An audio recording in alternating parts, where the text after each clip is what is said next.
Hello दोस्तों, मैं पीयूष कुमार जोशी एक बार फिर से आपका स्वागत करता हूँ अपने नए वीडियो लेक्चर में। जैसा कि हम अपने पुराने वीडियो में देख चुके थे क्लासिफिकेशन ऑफ हैलोजन डेरिवेटिव्स, और उस वीडियो लेक्चर में हम लोग बात कर चुके थे हैलोजन डेरिवेटिव के वर्गीकरण के दो आधारों के बारे में।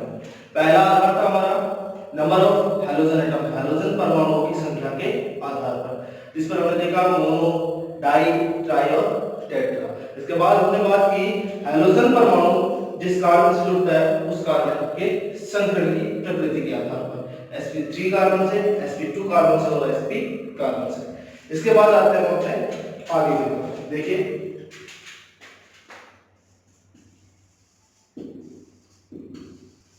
क्लासिफिकेशन ऑफ हैलोजन या हैलोजन डेरिवेटिव। और अब हम बात करने जा रहे हैं सबसे पहले मोनो हैलो एल्केन। देखते हैं, बात करते हैं मोनो हैलो एल्केन के वर्गीकरण की। हम देखते हैं कि मोनो हैलो एल्केन को निम्नलिखित चार तरीके से बांटा जाता है।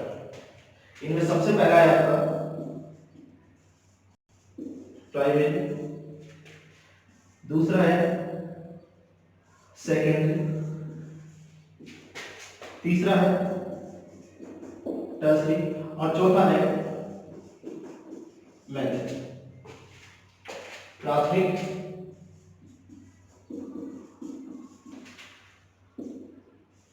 द्वितीय, तृतीय और मेथड। मतलब देखिए, हमको पता है प्राइमरी मतलब क्या होता है। जब कोई कार्बन एक कार्बन से घिरा होता है तो उसको हम कहते हैं प्राइमरी कार्बन। जब कोई कार्बन दो कार्बन से घिरा होता है तो उसको हम कहते हैं सेकेंडरी या तृतीय कार्बन। जब कोई कार्बन तीन कार्बन से घिरा होता है तो उसको हम कहते हैं टर्सरी या तृतीय कार्बन। तो यहां पर भी कुछ ऐसा ही है। देखिए, प्राइमरी के अंदर जब हैलोजन परमाणु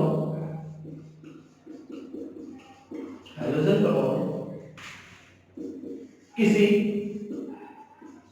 1 डिग्री कार्बन से, मतलब प्राथमिक कार्बन से जुड़ा होता है तो उसे प्राथमिक मोनोहैलो एल्केन या प्राथमिक हैलो एल्केन कहा जाता है। जब हैलोजन परमाणु 2 डिग्री या द्वितीयक कार्बन से जुड़ा होता है तो उसे सेकेंडरी या द्वितीयक हैलो एल्केन कहा जाता है। इसी तरह से जब हैलोजन परमाणु 3 डिग्री या तृतीयक कार्बन से जुड़ा होता है तब उसे तृतीयक या टर्सरी हैलो एल्केन कहा जाता है। लास्ट आ है मैथिल हैलो एल्केन। जब हैलोजन परमाणु मैथिल समूह के साथ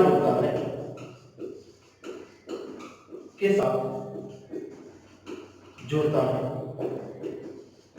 तो उसे मैथिल हैलो एल्केन कहते हैं। देखिए ऐसा क्यों है, हमको पता है प्राइमरी मतलब छोटा सा एग्जांपल लेता हूं, CH3 CH2X। इस उदाहरण में या इस हैलो एल्केन में जो हैलोजन परमाणु X है, ये हैलोजन परमाणु X जिस कार्बन से जुड़ा है वो कार्बन है आपका 1 डिग्री कार्बन। वो कार्बन कौन सा था? 1 डिग्री कार्बन। इसलिए इसे हमने कहा है प्राथमिक कार्बन। और 1 डिग्री कार्बन कैसे? ये कार्बन समूह, ये कार्बन आगे सिर्फ केवल एक कार्बन से जुड़ा हुआ। देखिए कुछ और example, CH3 C CH3 CH3 CH2X। यहां पर भी हमारे पास इस हाइड्रोजन को हम लोग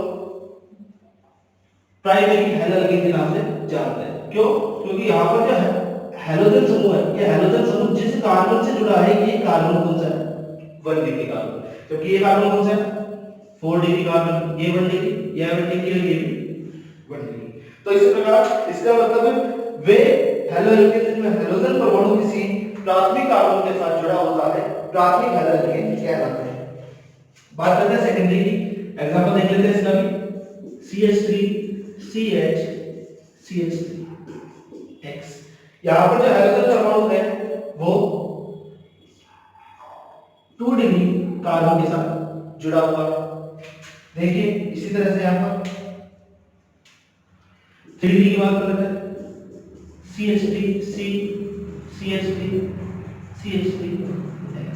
यहां पर जुड़ने वाला हाइड्रोजन समूह इस कार्बन से जुड़ा हुआ है, वो कार्बन हमारा 3 डिग्री कार्बन है, इसलिए इस हाइड्रोजन को कहा जाता है तृतीयक हाइड्रोजन। और मैथिल हाइड्रोजन की बात करते हैं, ये ना 1 डिग्री होता है, ना 2 डिग्री, ना 3 डिग्री, क्योंकि इसमें हाइड्रोजन परमाणु सीधा मैथिल समूह से अटैच होता है और ये मैथिल समूह आगे किसी भी कार्बन से अटैच नहीं होता, इसलिए ना इसे प्राथमिक में रखा जाता है, ना द्वितीयक में, ना तृतीयक में। ये कुछ इस प्रकार से मोनो हाइड्रोजन का वर्गीकरण किया गया है। अब मोनो हाइड्रोजन के प्राइमरी, सेकेंडरी, टर्शियरी और मैथिल हाइड्रोजन के अंदर कुछ और स्पेशल एग्जांपल्स भी हैं। देखिए देखते हैं।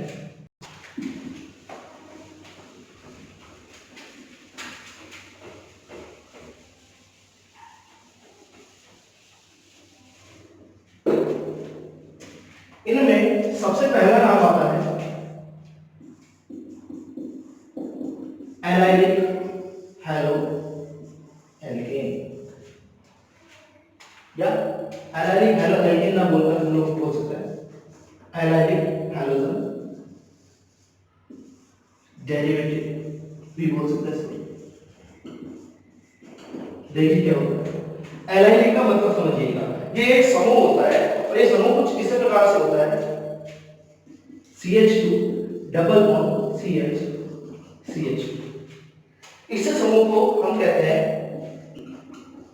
एलाइलिक समूह। ज्यादा कोई परेशान होने वाली बात नहीं है, इसको इस तरह से याद रख सकते हैं।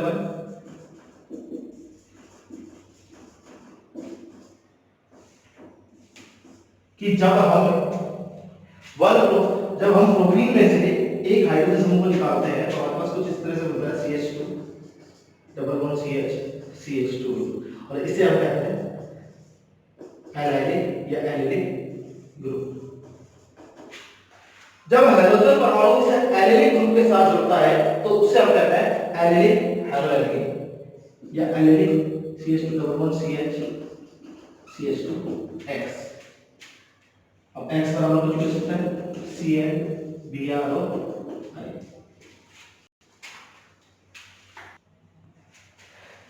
तो इस प्रकार से हमने देखा कि ये जो समूह होता है ये हमारे पास कहलाता है एलाइलिक ग्रुप। और जब इससे हाइड्रोजन परमाणु जुड़ जाता है तो इसका हम नाम दे देते हैं एलिलिक हैलाइड। Allylic halide. अगर यहां पर Cl होगा तो क्लोराइड, Br होगा तो ब्रोमाइड और I होगा तो आयोडाइड। देखिए यहां पर अच्छे से लिख सकते हैं हम लोग एलाइलिक हैलाइड। तो ये वो हैलाइड का एक स्पेशल प्रकार था एलाइलिक हैलाइड, जिसमें हमने देखा कि जब भी किसी एलाइलिक ग्रुप के साथ कोई हाइड्रोजन परमाणु जुड़ जाता है तो बनने वाला यूनिट कहलाता है हमारे पास एलाइलिक हैलाइड, जिसका सिंपलेस्ट एग्जांपल कौन सा है? आपके पास CH2 डबल बॉन्ड CH। इसी का इसे भी देखिए,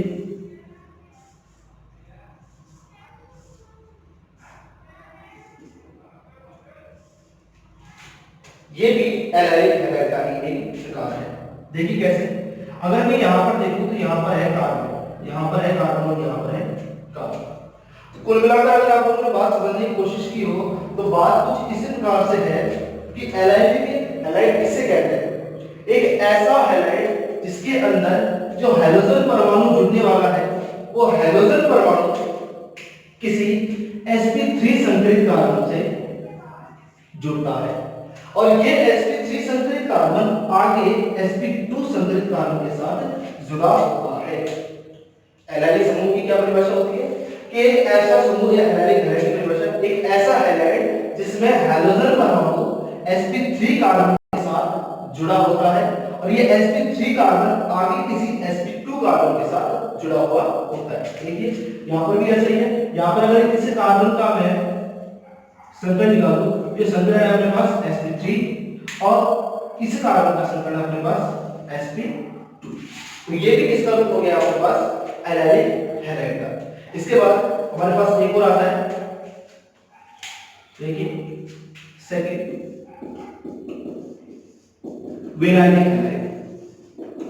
अगर मैं बात करूं विनाइलिक हैलाइड की, तो विनाइलिक हैलाइड के बारे में कुछ इस प्रकार से है कि ये होता है हमारे पास vinylic group CH2 double bond CH2, और जब भी इस ग्रुप के साथ किसी हैलोजन परमाणु को जोड़ा जाता है तो इसी कहते हैं, इसको नाम देते हैं हम लोग वाइलिक हैलाइड या विनाइलिक हैलाइड, विनाइलिक हैलाइड। और इसकी परिभाषा कुछ इस तरह से दे सकते हैं हम कि जब हैलोजन परमाणु किसी sp2 संकरित कार्बन के साथ डायरेक्टली अटैच होता है तो बनने वाला हैलाइड कहलाता है आपका विनाइलिक हैलाइड। आप देखिए इसमें जो हैलोजन परमाणु है, ये हैलोजन परमाणु डायरेक्टली जिस कार्बन के साथ अटैच हो रहा है उस कार्बन का संकरण है sp2, ठीक है। तो इसे नाम देते हैं विनाइलिक हैलाइड। तो दो चीजें हैं आपके पास, एलाइलिक हैलाइड और विनाइलिक हैलाइड। इसका एग्जांपल आप कुछ इस प्रकार से ले सकते हैं, ये देखिए ये वाला जो एग्जांपल है ये किसका था, विनाइलिक हैलाइड का, क्योंकि इसमें भी जब हैलोजन परमाणु देख रहे हैं तो हैलोजन परमाणु जिस कार्बन के साथ जुड़ा हुआ है उस कार्बन का संकरण कौन सा है हमारे पास sp2 संकरित कार्बन। क्लियर है बात। इसके बाद एलाइलिक हो गया, वाइलिक हो गया, तीसरा देखते हैं हम लोग एलिक। फिर कौन सा होगा, देखिए और बात की वाइलिक के लिए कि जब हैलोजन परमाणु किसी sp2 संकरित कार्बन के साथ जुड़ा हो तो ग्रुप कहलाता है अपना वाइलिक, sp2 कार्बन के साथ जुड़ा हो। एलिक हैलाइड की बात करते हैं कि जब हैलोजन परमाणु किसी एरोमेटिक ग्रुप के साथ जुड़ा हो तो उस हैलाइड को कहते हैं अपन एलिक हैलाइड। X बराबर Cl Br और I। कुछ इस प्रकार से खत्म होता है मोनो हैलोजन डेरिवेटिव्स का क्लासिफिकेशन और वर्गीकरण। इसके बाद हम लोग आते हैं अपने आगे डाई हैलोजन डेरिवेटिव या di halo alkene, di halo alkene. देखिए डाई हैलो एल्कीन अपन पहले ही पढ़ के आ चुके हैं। डाई हैलो एल्कीन क्या होता है कि वे हैलो एल्कीन जिनके अंदर कम से कम दो हैलोजन परमाणु उपस्थित होते हैं, दो हैलोजन परमाणु जिनके अंदर उपस्थित होता है डाई हैलो एल्कीन कहलाते हैं। अब देखिए क्या है इनका क्लासिफिकेशन किया गया है, और इनका क्लासिफिकेशन कुछ इस प्रकार से किया गया है, डाई हैलो एल्कीन। ये हमारे पास होता है तीन टाइप के। तीन टाइप कौन कौन से देखेंगे। Number 1 gem dihalide, gem di. दूसरा vicinal dihalide, vicinal dihalide. तीसरा है हमारे पास alpha omega dihalide, alpha omega dihalide. अब देखिए क्या है जेन डाई हैलाइड क्या होता है। वे डाई हैलाइड जिनमें दोनों हैलोजन परमाणु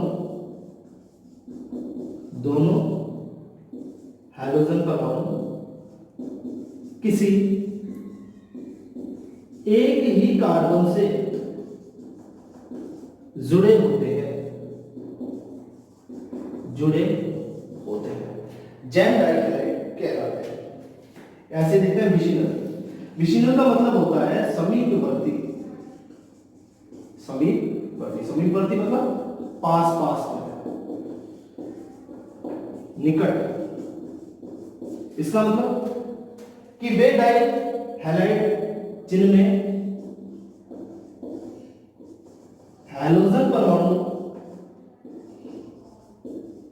निकटवर्ती कार्बन परमाणुओं पर उपस्थित होते हैं।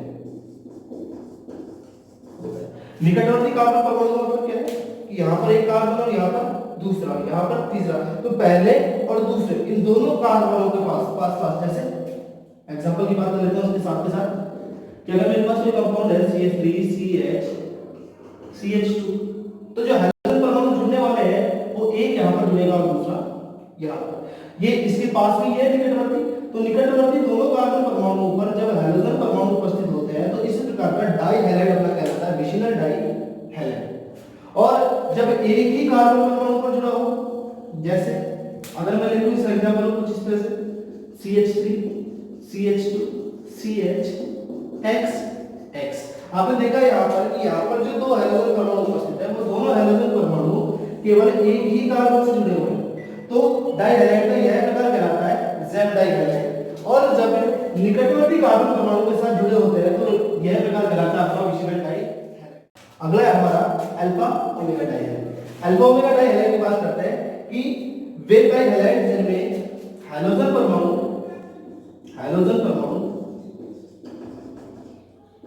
सिरे वाले कार्बन परमाणुओं पर उपस्थित होते हैं। एग्जांपल देख रहे हैं, बहुत अच्छा एग्जांपल है, इसी को बना लेते हैं अपना एग्जांपल देखिए CH2 एक हाइड्रोजन यहाँ पर और एक हाइड्रोजन यहाँ पर। देखिए एक ही कंपाउंड है, इसका मॉलिक्यूलर फॉर्मूला लिखूं तो मैं लिखूंगा C3H6H2, ठीक है।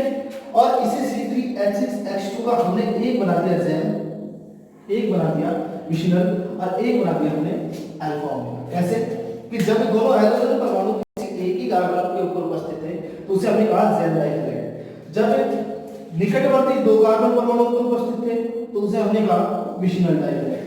और जब हमारे पास दोनों हाइड्रोजन परमाणु प्रथम और अंतिम कार्बन पर उपस्थित है तो इसे हमने कहा अल्फा ओमेगा डाइहैलाइड। तो इसी प्रकार से हमारे पास डाई हैलो एल्केन का वर्गीकरण खत्म होता है। तो यहाँ पर आपके हैलोजन डेरिवेटिव्स या हैलो एल्केन्स का क्लासिफिकेशन या वर्गीकरण कंप्लीट हो।